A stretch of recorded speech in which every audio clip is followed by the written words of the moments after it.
Well, good morning, everyone. Good morning. Everybody have their first cup of coffee and ready to get started?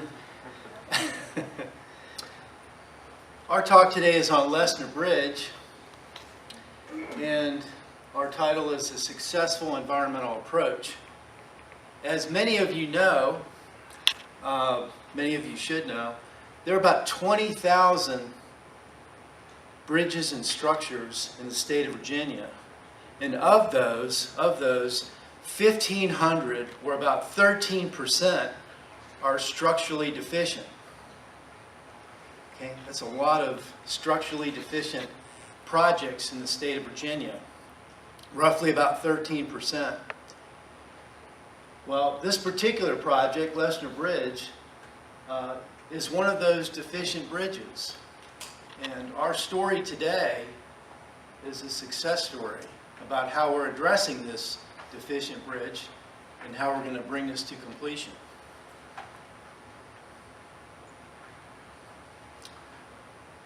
One of the reasons that this is a success story is because we've prepared for this project for many, many, many years.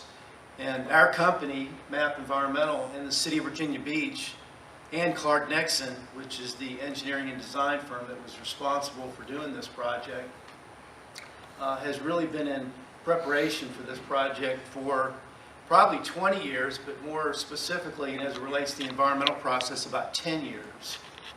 So when this opportunity was afforded to us, which goes back to about 2006, you often hear the phrase, where opportunity and preparation meet, success follows. Success has followed for us. In our talk today, I'm going to give you some background about this project, tell you more about the purpose. We'll talk about funding, the all-important funding for this project. I want you to pay very close attention to that because it relates to the environmental process very closely. And then we'll wrap up with the construction and the compliance, also other key components. Most everybody knows where Lesner Bridge is. It's located right over the Lynnhaven Inlet. Lynnhaven Inlet there is, of course, near the confluence of the Chesapeake Bay and the Atlantic Ocean. And it's a beautiful area. For those that have seen it from above, maybe have flown into Norfolk before, you can see it as you're following along the Chesapeake Bay Bridge Tunnel, and you can see it off to your left. But Seashore Drive, which is essentially U.S. Route 60, and there the Lesner Bridge, and with all the various amenities around the project, very many environmental amenities. And when you think about the Chesapeake Bay and Lynnhaven Inlet, it conjures up all sorts of thoughts about the crabs, the oysters, the wonderful finfish and shellfish, and all the great amenities of the area. Then you realize you have a bridge project and you have a structurally deficient bridge that needs repair. So oftentimes you think, well, gosh, if we have a bridge and we have environmental resources, we might have some sort of a conflict. We may have some issues that we'll have to deal with. And many of those issues that we dealt with, surprisingly, were met very well. And a lot of it had to do with our ability to work through the process and shepherd that environmental process. But in terms of Virginia Beach, and again, most of us here know Virginia Beach. It's known for being a very large resort area. And of course, the inlet itself here, Lynnhaven Inlet, this is looking at the bridge from inside. This is inside the Lynnhaven River and looking out. The purpose of this project is really to correct a structurally deficient and functionally obsolete bridge. The Lesner Bridge was actually built as a drawbridge back in 1928. It's also currently viewed as having substandard evacuation characteristics. It's a large evacuation route for U.S. Route 60 and for the north end of Virginia Beach. And you also have military installations there in the form of Fort Story, and then you have Little Creek, Fort Story being on the east end, Little Creek back on the west. And it's also considered to be insufficient in terms of a transportation link. Okay, there's U.S. Route 60 provides transportation for roughly about 40,000 vehicles per day. So it's a very significant transportation link. But one of the reasons that this project is being addressed, again, is because it's structurally deficient. And here you see a close-up of some of the structure that's been weathered and beaten over many, many decades. As a matter of fact, Clark Nixon, that engineered and designed this project, has been doing inspections on this since the early 1990s. And so the documentation of being structurally deficient goes back over 2 decades. There you can see some more indication, more documentation and photographic documentation of some of the areas of some of the deficiencies. With those deficiencies came the vision of how we would be able to address this project, basically bring it up to standard, but also try to improve the look of this. And so the City of Virginia Beach thought of creating a bridge that you might refer to as a signature bridge. And that's exactly what this represents right here. So the idea was not only to try to replace it with something that would be structurally sound, but try to do so and use this as an opportunity to create a very nice gateway into the northern part of Virginia Beach. One of the key elements and one of the key challenges would be to locate funding for this project. The funding for this project originally was thought to be somewhere around $100 million. And $100 million, as you can imagine, is not easy at all to come by these days in any state. One of the ways that the City of Virginia Beach and the state of Virginia thought that funding could happen would be through a fairly aggressive environmental approach. And by that, we're talking about starting a NEPA process. For those that are familiar with that term, National Environmental Policy Act requires doing an environmental assessment or an impact statement to assess the impacts of a project. So part of that proactive environmental approach started with a NEPA process that goes back to roughly 2006. And that would later help attract the funding. It was the city's effort and really a risk on their part to start the NEPA process very early. And so with that, that helped attract the funding. So with that, the environmental documentation and the design effort began in 2007, about 8 years ago. So I mentioned the funding. The state of Virginia was very interested in this project, and it was really through the efforts of the General Assembly and through the governor that we were able to, that the City of Virginia Beach was able to identify the funding. So through the Governor's Transportation Initiative in 2009, that the project received funding a year later in 2010. And I will tell you that the funding occurred after the NEPA process, and we had a successful NEPA process, which I'm going to describe in just a few minutes. So it was really through that funding that the process was able to continue. And now I'd like to just spend a few minutes on that environmental process. One of the terms that you often hear is you hear about the NEPA process and you hear about permitting and how closely they can be integrated.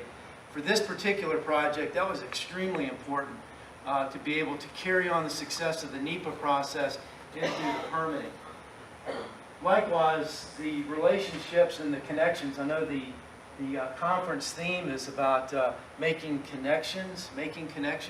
Well, that was extremely important for us on this project because the very same people that we worked with in the NEPA process were the very same people that we worked with during the permitting effort. So it was extremely critical to keep that continuity, and that carried us for many, many, many years. And the results, I think, as you'll find later, are very favorable. Now, in terms of the NEPA process, for those, again, that work with us all the time, early and continuous involvement was critical. Community involvement is key. It's also a requirement of the NEPA process.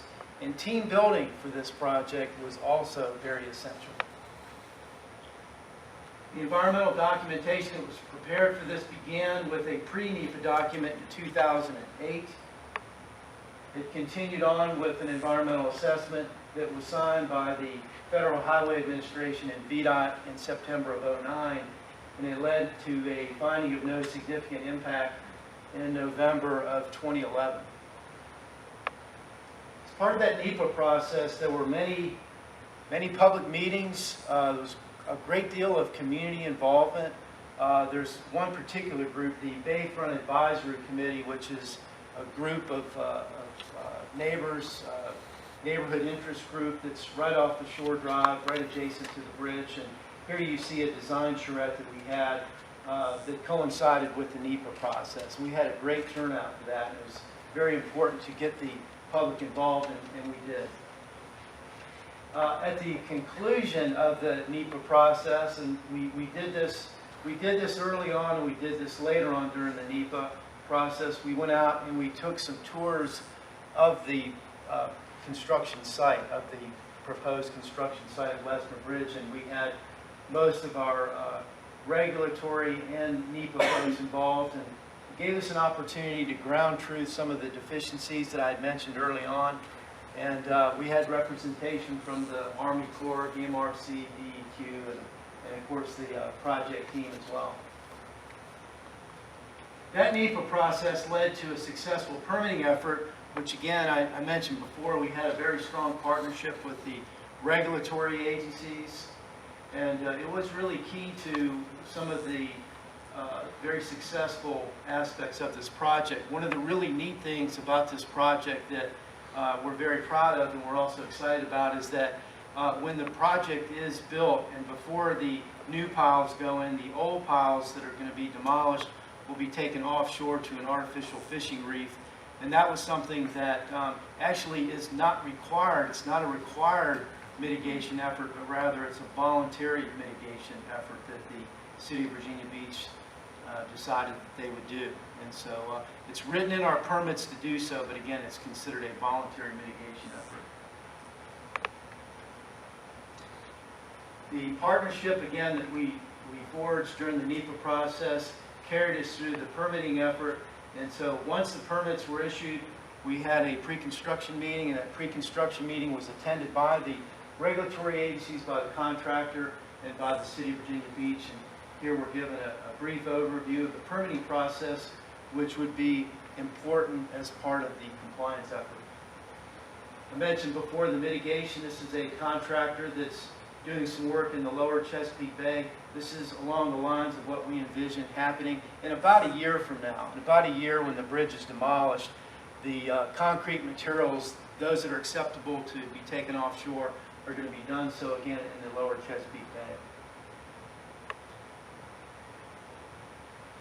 The permits, as I mentioned before, were all issued in a very timely fashion. Within 11 months, all of the major permits were issued by the agencies, including the Corps, DEQ, BMRC, and then also the U.S. Coast Guard issued at the very end of the process.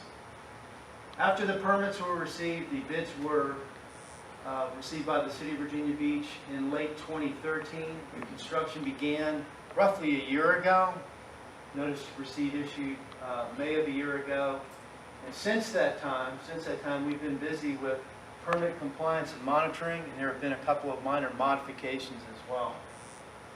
Construction is expected to be completed in May of 2017.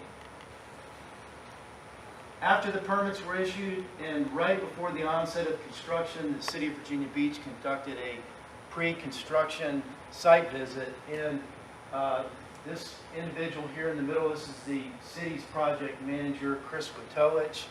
He's been actively involved and is doing a very good job in leading this effort for the City of Virginia Beach. He's been front and center in all of the construction meetings. And one of the really gratifying parts of this project, and I don't know how many people here have been involved in a project from the very early stages in planning through the NEPA, the permitting, and construction, but our company has been very fortunate to have worked on this project for almost 10 years, from the very beginning, from the early NEPA phase all the way up to construction. And I don't know how many of you all have had the opportunity to do that. I heard a lady yesterday give her presentation on river restoration right in here, and she talked about how difficult it was to see that through just during the construction phase, but to be able to take it from the early stage all the way through construction is pretty gratifying. So we've been very fortunate in that regard. Here you see some of the pre-construction photos that were taken. right before the onset of some of the demolition and construction efforts. Again, another picture looking from outside on the bay side of the bridge and looking across to the west to condominium 3556. And then here are some of the early construction activities. There's a staging area that's built just inside the bridge on the Lynn Haven Inlet side or Lynn Haven River side. And this is the area that's going to be used to stage all the construction materials. This is the location of the temporary bulkhead that's now been installed along that side. Also in the pre-construction or early construction stages is a trestle that's being built across this area. It now exists out there now, and they're doing much of the work from this temporary trestle. And it's also considered part of the false work exercise, if you will, of getting the bridge started. Again, some more work looking. This is from the inside, looking out towards the Chesapeake Bay in the background. And then just recently, we finished up our compliance monitoring. We've been monitoring all around the bridge. You'll see the areas highlighted in blue that represent the key project elements. And the compliance monitoring report, the most recent one we submitted was back in January of this year, and we're going to be monitoring this project through 2017, which is the expected completion date. The City of Virginia Beach also has, and this is kind of a neat perk, they have a work zone cam. This thing works around the clock, so this project is under the watchful eye, if you will, of this work zone cam. So while we're monitoring various things and submitting this on a quarterly basis, there's this work zone cam that's keeping a good eye on this project as well. So they are really under the scrutiny all the time, and the City of Virginia Beach knows that this project needs to be done in a timely fashion. So in conclusion, what I would just like to say is that with the vision that began on this project many years ago, we've been extremely fortunate to see this project now come to, let's say, successful construction, and we have roughly 2 more years to see this through. But it was through the partnership and relationship that we forged over the years during this NEPA and permitting phase that really led to this very successful conclusion. And the process and funding, the environmental process, which was integral to getting the funding, really was closely intertwined and led to a very successful effort. And that's our success story.